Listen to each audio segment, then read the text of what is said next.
പ്രതിപക്ഷ നേതാവ് ആരെ എന്നത് സംബന്ധിച്ച വിഷയം CPM പോളിറ്റ് ബ്യൂറോ യോഗത്തിൽ ചർച്ചയായിട്ടില്ല എന്ന് ജനറൽ സെക്രട്ടറി MA ബേബി. തീരുമാനം സംസ്ഥാന സെക്രട്ടേറിയറ്റിന് ശേഷം അറിയാം. തോൽവിയുടെ പൂർണ്ണ ഉത്തരവാദിത്തം പാർട്ടിക്കാണ് എന്നും പിണറായി വിജയൻ അത് ഏറ്റെടുക്കേണ്ട ആവശ്യമില്ല എന്നും MA ബേബി വ്യക്തമാക്കി.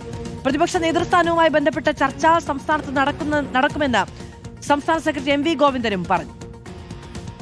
So there is no single comrade to take the responsibility, but we the leadership have to take the responsibility if there was some shortcoming on the part of the party leadership in conducting the election result related activities. പ്രതിപക്ഷ നേതാവ് സംബന്ധിച്ച് കേരളത്തിലാണ് തീരുമാനിക്കുന്നത്. അത് ഉൾപ്പെടെയുള്ള എല്ലാ കാര്യവും പ്രതിപക്ഷ നേതാവായി കാണുമോ എന്ന ചോദ്യത്തിന് നമുക്ക് വീണ്ടും കാണാം എന്ന് മാത്രമായിരുന്നു പിണറായി വിജയന്റെ മറുപടി.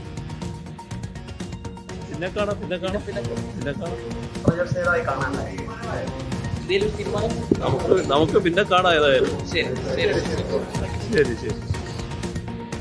YS അഭിനന്ദ വിവരങ്ങളുമായി ചേരുകയാണ്. അഭിനന്ദ, കഴിഞ്ഞ 2 ദിവസങ്ങളിലായി PB ചേരുമ്പോഴൊക്കെ മാധ്യമ പ്രവർത്തകരുടെ എല്ലാ ചോദ്യത്തിനും ഒരു പരാജയവും ഒരാളുടെ പേരിൽ മാത്രം ഒതുക്കേണ്ടതില്ല എന്ന അർത്ഥത്തിൽ പിണറായി വിജയന് നേരെ ഉണ്ടാകാവുന്ന എല്ലാ വിമർശനങ്ങൾക്കും തടയിടുന്നുണ്ടായിരുന്നു PB. ഇന്നും അത് ആവർത്തിക്കുകയാണ്.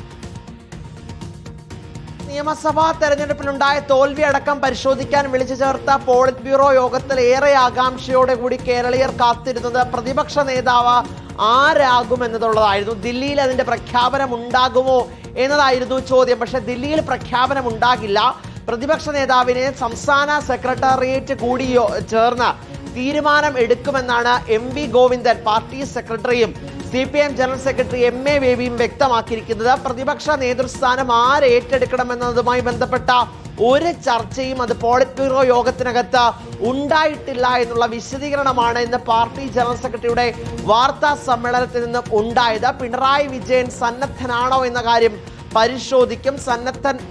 സന്നദ്ധത അറിയിച്ചു കഴിഞ്ഞാൽ മറ്റൊരു പേരിലേക്ക് പോകും. അങ്ങനെയെങ്കിൽ കേന്ദ്ര കമ്മിറ്റി അംഗം KN ബാലഗോപാലിലേക്ക് തന്നെ പ്രതിപക്ഷ നേതൃസ്ഥാനം എത്തിയേക്കുമെന്നുള്ള സൂചനയാണ് നിലവിൽ ലഭ്യമാകുന്നത്. പിണറായി വിജയൻ തന്നെ പ്രതിപക്ഷം നയിക്കണമെന്നാണ് സംസ്ഥാന സെക്രട്ടേറിയറ്റിന്റെ അഭിപ്രായം. പിണറായി വിജയനിലേക്ക് മാത്രം തോൽവിയുടെ എല്ലാ ചുമതലകളും വെച്ചു കൊടുക്കാൻ പാടില്ല. മുതിർന്ന നേതാവാണ്, CPM പോളിറ്റ് ബ്യൂറോ അംഗമാണ്, ഒപ്പം തന്നെ മുഖ്യമന്ത്രിയായി കഴിഞ്ഞ കാലങ്ങളിലൊക്കെ പ്രവർത്തിച്ച നേതാവിന്റെ തലയിലേക്ക് തോൽവിയുടെ പൂർണ്ണ ഉത്തരവാദിത്തം അത് നൽകേണ്ട ആവശ്യമില്ല, പിണറായി വിജയൻ അത് ഏറ്റെടുക്കേണ്ട ആവശ്യമില്ല എന്നും CPM ജനറൽ സെക്രട്ടറി വ്യക്തമാക്കി. എല്ലാം തിരുവനന്തപുരത്ത് വെച്ച് കാണാമെന്നുള്ള മറുപടിയാണ് CPM സംസ്ഥാന സെക്രട്ടറി MV ഗോവിന്ദന്റെ ഭാഗത്തു നിന്നുണ്ടായത്. നമുക്ക് പിന്നെ കാണാമെന്നാണ് പിണറായി വിജയന്റെ പ്രതികരണത്തിൽ നിന്ന് വന്നത്. എന്തായാലും പ്രതിപക്ഷ നേതൃസ്ഥാനം പിണറായി വിജയൻ ഏറ്റെടുക്കുമോ എന്നത് ഇപ്പോഴും ഒരാകാംക്ഷയായി തുടരുകയാണ്. ശരി, അഭിനന്ദാണ് വിവരങ്ങൾ നൽകിയത്.